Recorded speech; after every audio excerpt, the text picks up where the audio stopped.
CNA exam questions and answers 2025. Question 1. Which of the following is considered a HIPAA violation for a CNA? Discussing a resident's condition with another CNA at the nurse's station. Discussing a resident's condition with the nurse assigned to that resident. Discussing a resident's condition with a family member when the resident has signed a release form. Releasing information to the resident's insurance provider when authorized. HIPAA violations occur whenever you share a resident's information with someone who does not need it for their care. Discussing a resident's condition with other CNAs who are not involved in that resident's care violates confidentiality. Even at the nurse's station, conversations should be limited to those with a need to know. Question 2. A resident has an indwelling urinary catheter and the drainage bag is empty after 6 hours. The CNA should irrigate the catheter. Report the low urine output to the nurse immediately. Encourage the resident to drink more fluids. Milk the tubing to see if urine will flow. Low urine output, less than 30 milliliters per hour, or empty after 6 hours, may indicate dehydration, kidney problems, or a catheter obstruction. Report this to the nurse immediately. CNAs should not irrigate catheters or manipulate tubing beyond routine care. Question 3. Which of the following best describes how persons affected by Parkinson's disease typically walk? They tend to walk quickly. They tend to lean back when walking. They walk normally but with some shakiness. They shuffle their feet while taking small steps. Parkinson's gait is characterized by a shuffling walk with small, rapid steps, festination. Residents may also have a stooped posture, decreased arm swing, and difficulty initiating movement. Postural instability increases fall risk. Question 4. Which is not a reason why a CNA should refuse an assignment? The CNA is upset because of a personal conflict with the patient's family. The CNA believes the task is unethical. The task is outside the CNA's scope of practice. The CNA has not been trained to perform the task safely. Personal conflicts with a patient's family are not valid reasons to refuse an assignment. Valid reasons include tasks outside the CNA's scope of practice, tasks the CNA has not been trained to perform, situations that are unsafe, or tasks the CNA believes are unethical. Question 5. A resident has a family member who visits daily but tends to upset the resident. The CNA should refuse to let the family member visit. Discuss concerns with the nurse, who will work with the resident and family. Tell the resident to stop having visits. Escort the family member out of the building. Residents have the right to have visitors, even if those visits are difficult at times. The CNA should not restrict visitors. Report concerns about family visits to the nurse, who can assess the situation and work with the resident and family to find appropriate solutions. Question 6. You overhear another staff member say to a resident, "If you don't stop calling me, I'll smack you." What should you do? Tell the staff member that you overheard and it's not okay. Report the threat to the nurse immediately. Stay out of it since it doesn't involve you. Tell the resident not to press the call light so much.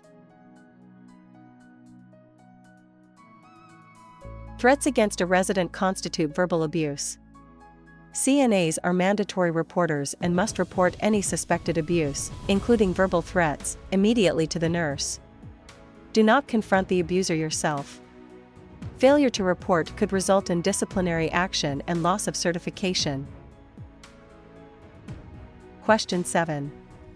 A resident is eating and suddenly cannot speak, cough, or breathe.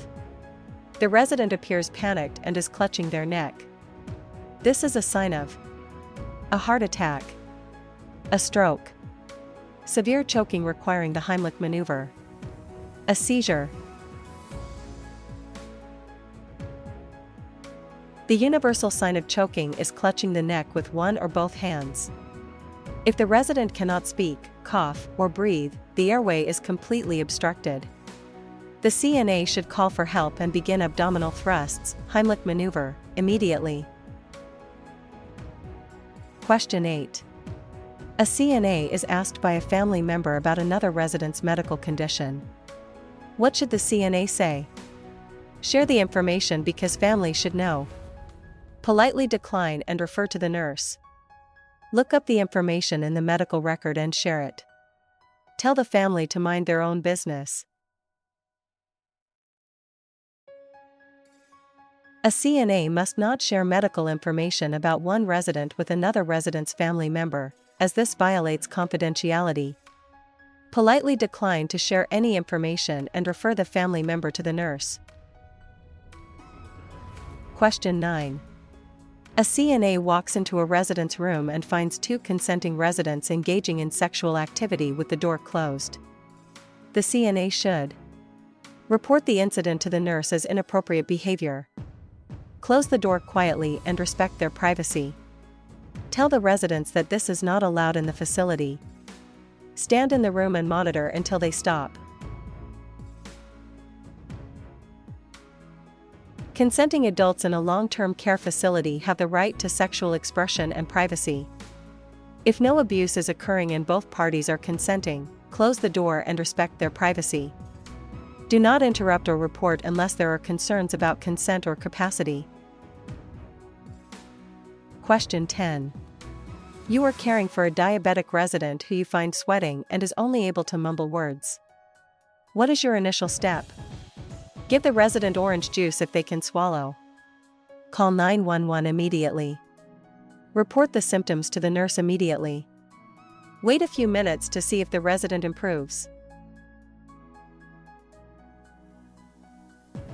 Sweating, confusion, and difficulty speaking are signs of hypoglycemia, low blood sugar, a medical emergency. Report this change to the nurse immediately. Do not give any food or drink unless the nurse instructs you to do so, as the resident may not be able to swallow safely. Question 11.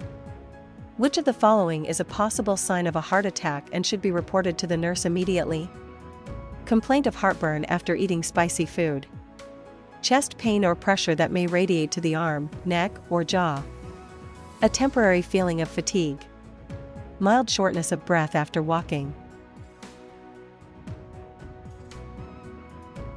Chest pain or pressure that radiates the arm, neck, jaw, or back is a classic sign of a heart attack. Other signs include shortness of breath, nausea, cold sweat, and lightheadedness.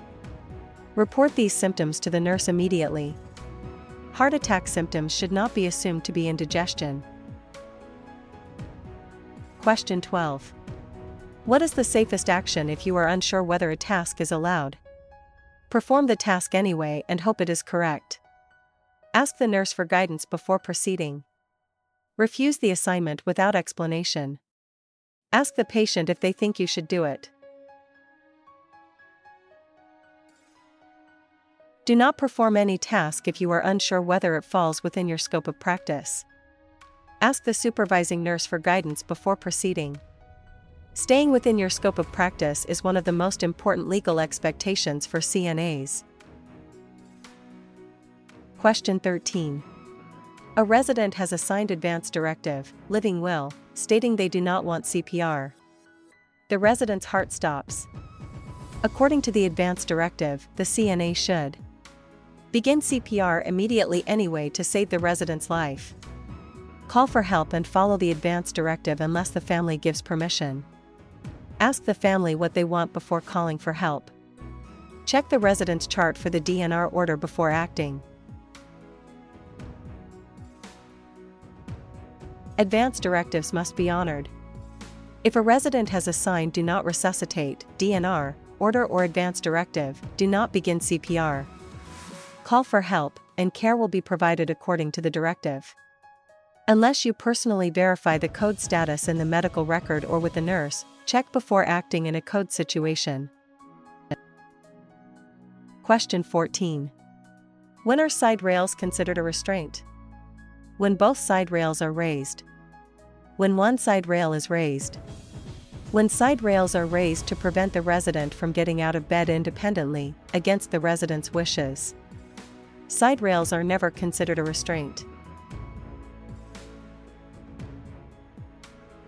Side rails become a restraint when they are used to restrict the resident's freedom to move independently, without a physician's order. The FDA and OBRA regulations encourage the use of half or quarter rails to assist with repositioning rather than full rails that trap the resident.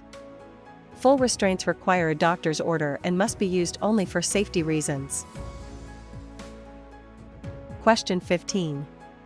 A resident has a roommate. When providing a bed bath, the CNA should always close the curtain around the bed and close the door if possible. Leave the door open so you can hear the call lights. Pull the curtain partially, but leave it open enough to see the room. Ask the roommate to leave the room. Protecting a resident's dignity during personal care includes ensuring physical privacy by closing curtains around the bed and closing the door. Even if the roommate is present, use curtains to create visual privacy. Dignity and respect are fundamental rights. Question 16. What immediate steps should a CNA take upon recognizing that a client is showing signs of choking? Ask the client to keep coughing and bring them a glass of water. Call for help and perform abdominal thrusts, Heimlich maneuver. Lay the client down and check the mouth for food. Leave the room to get the nurse immediately. When a client is choking and cannot speak, cough, or breathe, immediate action is required. Call for help, then perform abdominal thrusts until the object is expelled or the client loses consciousness. Do not leave the client unattended. Question 17. A resident keeps $100 in cash in their bedside drawer. The CNA observes another staff member looking in the drawer. The CNA should say nothing, as it's not your business. Report your observation to the nurse immediately. Ask the resident why they keep cash in their room. Tell the other staff member to stop looking. Residents have the right to manage their own finances and personal property. If you observe staff acting suspiciously around a resident's belongings, report the observation to the nurse. Suspected theft of resident property must be investigated. Question 18. Which of the following is considered a normal age-related change seen in elderly residents? Increase in appetite. Decrease in constipation. Decrease in taste, sensation and smell. Increase in amount of confusion experienced daily. Decrease in taste, sensation and smell is a normal age-related sensory change.